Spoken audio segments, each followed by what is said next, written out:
June 4, 1943. Mahia, Texas. A train rolled into the station carrying men who had believed in the supremacy of the Third Reich. Among them, Unteroffizier Burkhardt clutched a pencil and a hidden diary. What he was about to witness would shatter everything he had been taught. The Americans were not weak, decadent, or defeated. They were overwhelmingly powerful. The soldiers disembarked not from cattle cars or freight wagons, but cushioned Pullman coaches, complete with dining services and sleeping berths. Across the Texas plains, electric lights glimmered from every farmhouse, every street, every shop window. A stark contrast to the darkness imposed by blackout regulations in Germany. The illusion of American collapse was gone.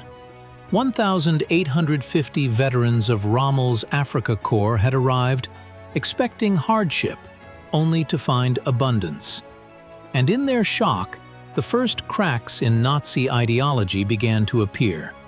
The journey of revelation began thousands of miles away, in the port of Oran, Algeria.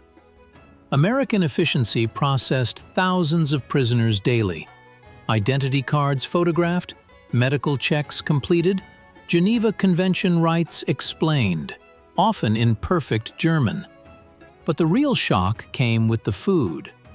Soldiers who had subsisted on meager rations in North Africa found themselves fed better than ever before. White bread, real coffee, meat twice a day. This was not propaganda.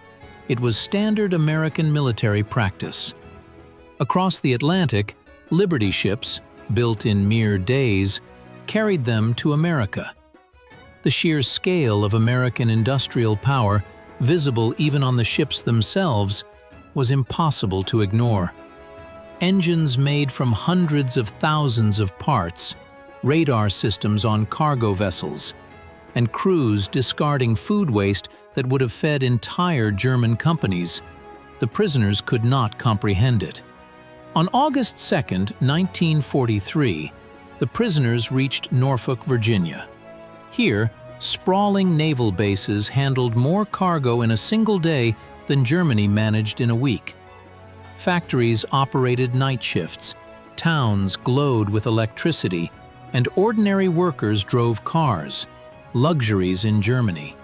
Even the trains transporting prisoners were Pullman coaches with observation cars, padded seats, and air conditioning. Soldiers who had expected suffering were treated almost as honored guests. Every stop along the way revealed the impossible. Factories producing more steel, aluminum, and rubber than Germany had ever managed. Farms mechanized beyond belief, and workers, women, teenagers, African Americans, operating complex machinery continuously, producing goods at a pace unimaginable to soldiers raised on scarcity and propaganda. The camps themselves furthered the transformation. Built in months, they offered wooden barracks with flush toilets, hot showers, steam heat, and hospitals equipped better than many German civilian facilities. Advanced medicine, including penicillin, was freely administered. Even mental health care, virtually unknown in the Wehrmacht, was provided for those struggling with trauma. Camp kitchens served meals with quantities of food that German civilians had not seen for years. Prisoners worked in agriculture and factories, observing mechanization and industrial might firsthand. They witnessed canneries producing in days what German factories could not produce in months. They saw the scale of American agriculture, where a single combine could harvest more land than entire German villages. By 1944, ideological collapse was underway. Prisoners eagerly consumed knowledge: English, mathematics, American history, and sciences. Universities sent professors, correspondence courses flourished, and discussions on democracy, economics, and post-war reconstruction became common. Nazi propaganda no longer held sway. The most fanatical soldiers began questioning everything they had believed. It wasn't coercion or propaganda that converted them. It was observation. They saw a society that worked, a democracy that prospered, and people who treated enemies with dignity. They watched American generosity during Christmas 1943, when 500,000 packages were sent to prisoners, and local communities offered food, music, and games. Humanity, not ideology, shattered the remnants of Nazi belief. June 6, 1944, the Normandy invasion. German prisoners saw the scale of American planning and production. 6,000 ships, 11,000 aircraft, 150,000 soldiers in the first wave. The nation they had been taught was weak was, in fact, unstoppable. They realized the war was lost, and their ideological framework crumbled completely. By the end of the war, prisoners returned home not just defeated, but enlightened. They had witnessed what freedom, democracy, and industrial might could achieve. They brought this knowledge back to Germany, influencing Reconstruction, industry, and governance. Former soldiers became ambassadors, educators, industrialists. They became architects of a new democratic Germany. The American prison camps were a victory unlike any battlefield conquest.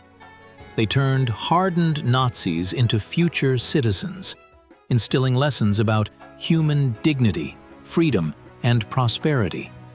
As one former prisoner said in 1985, "We came to America as enemies, as Nazis, as believers in a lie. We left as friends, as Democrats, as men who had seen the truth. America showed us that strength comes not from conquest, but from production, not from hatred, but from diversity, not from tyranny, but from freedom." The story of the German prisoners in America is not just a tale of captivity. It is a testament to the power of a free society, industrial might, and human compassion. The seeds, sown in Texas, Nebraska, Ohio, and New Jersey, helped rebuild a shattered Europe, proving that victory is not only won with guns, but with ideas, generosity, and the courage to create abundance. The German prisoners who arrived in 1943 expecting defeat left with a new vision of what civilization could achieve. Their story reminds us that true power lies not in domination, but in creation. That the greatest weapon a nation can wield is not bombs or tanks, but the enduring strength of its people, its ideas, and its humanity.